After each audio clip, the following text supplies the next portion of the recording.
اچھا اب آپ دیکھیں یہ تصویر، یہ عامر لیاقت، میری تو ان سے کوئی ملاقات نہیں ہے، بڑا لائک ہم، اپنی قسم کی وہ اکلوتی آئٹم ہے ہمارے میڈیا میں، ٹھیک ہے، دلچسپ آدمی ہے، سویٹ آدمی ہے. اچھا ایک دو دفعہ ہمارا ہم اکٹھے ہوئے کسی چینل بینل پہ، وہ اس کے علاوہ میں نے ان کو، لیکن میں نے تو ان کی شادی پہ کالم لکھ کے کہا کہ عمران خان صاحب سوکھی ساکھی مبارکباد نہ دو، سلامی کے طور پہ چلو وہ وزارت پوری نہیں دیتے تو کوئی ذرا چھوٹی موٹی کو وزارت دے دو، نہیں اسٹیٹ منسٹر ٹائپ. تو ایویں نہ ٹرخاؤ ہمارے عامر لیاقت ہوا آپ کو دیکھیں. تو اس پہ کیپشن ہمارے کسی پاکستانی بھائی نے لگایا ہے کہ مرشد آپ ہی سے سیکھا ہے، ہماری یہ اوقات کہاں. اچھا اس میں سٹائر ہے، خوبصورتی ہے، اچھی بات ہے، مزیدار بات ہے، اس میں کوئی کسی کی اہانت نہیں ہوتی. بعض اوقات دل آزاری کرنے والی بات، اس پہ تو خوش ہونے کی ضرورت نہیں ہے، وہ معیوب ہے، اچھی بات نہیں ہے. لیکن اس طرح کی چھیڑ چھاڑ جو ہے، اور خاص طور پہ عامر لیاقت اپنے لیڈر کے ساتھ بھی کرے تو وہ ٹھیک ہے. کبھی یہ ہمارے ہاں ہم ان کو دیوتا اوتار بنا لیتے ہیں، پتہ کچھ بھی نہیں. حضور اپنے صحابہ کے ساتھ ایسی ایسی لاڈیاں کرتے تھے، پیار کرتے تھے، محبت کرتے تھے، وہ ایک دوسرے سے کھجوریں کھاتے ہوئے کے لیے. تو یہ اتنا ٹھیک ہے. باقی یہ ہے کہ 3 کریں یا 13 کریں، 4 ایٹ اے ٹائم پھر مطلب گھماتے رہو، یہ ہمارے مڈل ایسٹ میں بڑا رواج ہے، تو اس میں کوئی حرج نہیں.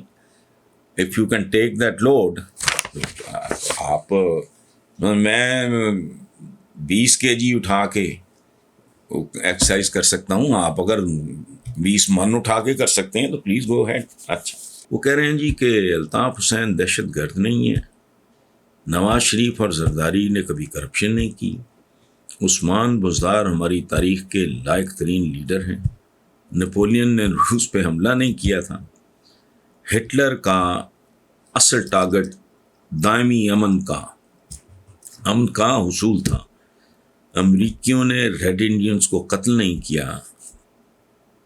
تو رفتہ رفتہ یہ سارے حقائق آشکار ہوتے جا رہے ہیں. لیکن کیا یہ المیہ نہیں کہ 75 سال میں کوئی دن ایسا نہیں جس میں ہمیں یہ لگے کہ ہمارے ہاں بھی کوئی معیار ہے، کوئی قانون ہے، اخلاقیات کا کوئی لیول ہے. کیا یہ قوم اسی طرح اپنی تقدیر لکھتی رہے گی؟ فرزان ملک صاحب بہت خوبصورت سٹائر ہے آپ کا. اس طرح کی تاریخ جب آپ لکھتے ہو تو آپ خود مٹ جاتے ہو الٹیمیٹلی، اس میں شک کوئی نہیں. یہاں اس ملک میں جب تک متشدد جابرانہ حکومت نہیں ہوتی، یہ مجھے پتہ ہے جن کو بہت تکلیف ہوتی ہے نا، کیڑے لڑتے ہیں اندر، جمہوریت ان کو پتہ ہی نہیں جمہوریت ہوتی کیا ہے. وہ تو ٹالریبل ہے، لیکن وہاں ہو اگر یہاں لوگ پڑھے لکھے ہوں اور لبریٹ ہو چکے ہیں. میں اپنے نان نفقل کے لیے کسی کا محتاج نہیں، مجھے عدالت یا تھانے سے ریلیف کے لیے کسی کی ضرورت نہیں. میں اپنے قدموں پہ کھڑا ہوں، خود کفیل ہوں. بہت زیادہ اگر قابل نہیں ہوں تو بیسک ایجوکیشن ہے میرے پاس، وہ پھر تو میں فیصلہ کروں. میرے ووٹ کی کیا اوقات ہے؟ میں جاہل ہوں. تھانے کے لیے مجھے کسی چودھری، کسی کنٹوٹے، کسی بدماش کی ضرورت ہے. کونسلر سے لے کے ایم این اے تک مجھے رسائی چاہیے. جو تگڑا ہوگا، جو زیادہ بدماش ہوگا، اوپر سے پھر ذات برادری کا تڑکا. یہ کیا جمہوریت ہے؟ شرم بھی نہیں آتی ان کو اس جمہوریت کو. ناٹ ٹاکنگ اگینسٹ ڈیموکریسی، اس جمہوریت کی میں بات کر رہا ہوں یار. جمہور کہتے ہیں عوام کو، میں کہہ کے تھک گیا ہوں. عوام کی نمائندگی کوئی سینٹ میں ہے، کوئی نیشنل اسمبلی میں، باقی اسمبلیز میں کدھر ہے؟ موتی کو کمتر لیول پہ کوئی ٹوٹے پجے آ جاتے ہوں گے جن میں وہ لوگ انٹرسٹڈ نہیں ہیں. گوشت سارا کھانے کے بعد جو ہڈیاں ادھر ادھر پھینک وہ کاؤنسلر ہو گیا، فلانا ہو گیا. کبھی سنا کوئی ٹاپ کا انجینئر ریٹائرمنٹ کے بعد، کوئی ٹاپ کا ڈاکٹر، کوئی آئی ٹی کا بندہ کو فلانا ٹمکانا آیا ہو اور اس نے الیکشن بھی جیت لیا ہو؟ نہیں. آپ نے ماحول ہی اس طرح کا بنا دیا ہے جس میں کوئی شریف آدمی، کوئی پڑھا لکھا آدمی، کوئی کوالیفائڈ آدمی، جب تک اس کے پاس فائنینشیل مسل نہ ہو اور دوسرا مسل نہ ہو، الیکشن لڑنے کا تو سوال ہی نہیں پیدا ہوتا. اس لیے یہ چمن یوں ہی رہے گا اور ہزاروں جانور اپنی اپنی بولیاں سب بول کے اڑ جائیں گے. پھر کیا ہوگا؟ جو تاریخ میں غیر ذمہ داری، یہاں 15 سال کنٹینیوٹی طاقتور آدمی نہیں. ہمارا پرابلم ہے لوگ چند چپڑ کناتی ہے، وہ کہتے ہیں کہ جی امریت بھی آئی تھی. اور میں انہیں کہتا ہوں وہ بے وقوفو، نہ ہمیں کبھی جمہوریت خالص نصیب ہوئی نہ امریت.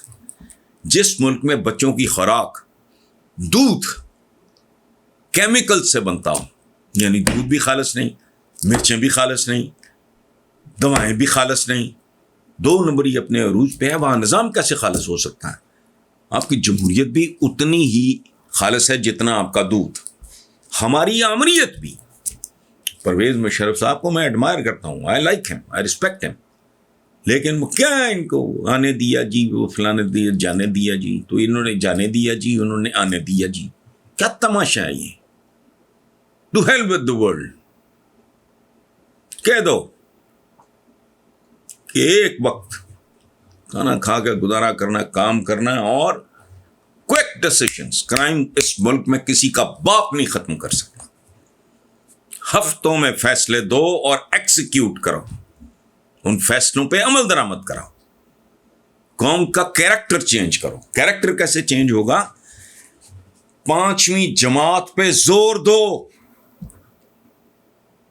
یہ کنٹوٹے نیم خندہ، یہ میٹرک ہے یا 8ویں 10ویں 12ویں 14ویں کر کے پھر ایم اے پولیٹیکل سائنس، کیا ہے یہ؟ Do we need that? تو گئی یار. 5ویں کے بچے کو یہی بنیاد ہے، اور واقعی ہے بھی وہی. 5ویں کی ایج تک، بلکہ اس سے بھی پہلے بچے کی فارمیشن ہو جاتی ہے. اس کی شخصیت، اس کی بنیادیں رکھی جا چکی ہوتی ہیں. بنیادیں یوں ہیں، بلڈنگ یوں ہیں. یہ کیا بکواس ہے؟ 5ویں پہ زور دو. پھر جو بھی اس فیلڈ کے ایکسپرٹس ہیں، دنیا میں کیسا ہو رہا ہے وہ کرو. کس کلاس تک کس بچے نے کیا پڑھنا ہے، پھر اس کے بعد کون ہے جو بچہ جو ہے وہ ووکیشنل قسم کی ایجوکیشن وغیرہ اس طرف جائے گا، کون ہے جو پیور سائنسز میں جائے گا، کون ہے جو یہ سوشل سائنسز میں جائے گا. خالص سائنس کس نے پڑھنی ہے، سوشل سائنسز کس نے پڑھنی ہے. کوئی سسٹم. 15 سال ادھر کو بندہ بیٹھا ہو، کوئی چپڑکن آتی ہے نیڑے نہ آئے. اور ان 15 سالوں میں پرائمری کا بچہ پریکٹیکل لائف کے لیے تیار ہوگا یا اس میں داخل ہو چکا ہوگا. اس کی کیریکٹر بلڈنگ کرو، اس کا پیچھا کرو اپنی اولاد کی طرح.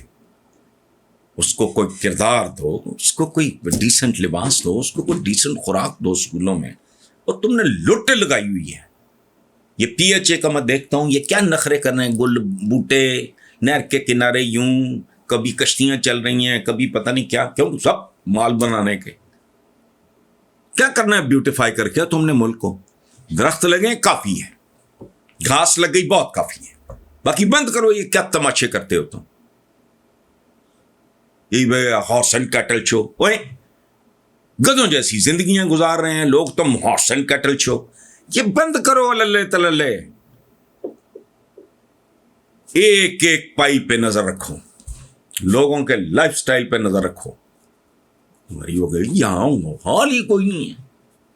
18ویں 19ویں 20ویں گریڈ کی اتنی معمولی سی تنخواہیں ہیں، بچے باہر بھی پڑھ رہے ہیں یا ہائی پروفائل سکولز میں. بندہ پوچھے ہو کہاں سے ہوئے؟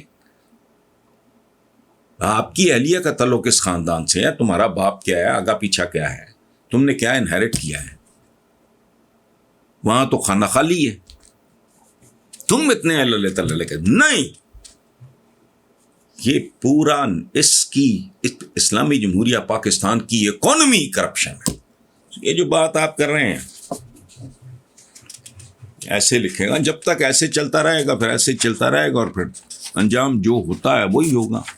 ادروائز 15 سال 5 سال کے یا بلکہ 3 سال کے. اب تو دنیا اتنی تیزی سے تبدیل ہو رہی ہے, ہمارے یہاں قوانین نہیں بدلتا کوئی.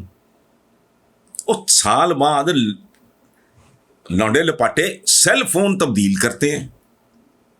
میرے پاس تو ہوتا نہیں, وہی تو پتہ نہیں. گاڑیوں کے ماڈل فلانا ہر شے تبدیل ہوتی ہے. قانون اٹھاؤ یہ 1800 فلاں کا, کوئی شرم ہے, آ کرو. بیسک جوہری تبدیلیاں لاؤ. جو رزسٹ کرے اس کو عبرت کا نشان بناؤ.